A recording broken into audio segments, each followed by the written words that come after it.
Kaya pala pinipilit mo na pumasok yung mga kabataan at ang sabi mo, wag silang uuwi hanggat hindi bumababa yung mga politicians.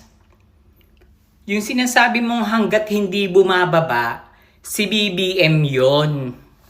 Gagawin mong panangga yung mga kabataan kapag nanggulo kayo. Alam nyong hindi magpapaputok ang militar dahil may mga batang masasaktan. Alam mo, ikaw, Chabit, demonyo ka. Yang ginagawa mo, hindi yan para sa bayan.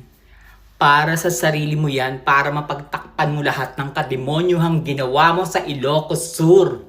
Yun yung totoo. Walang maniniwala sa'yo.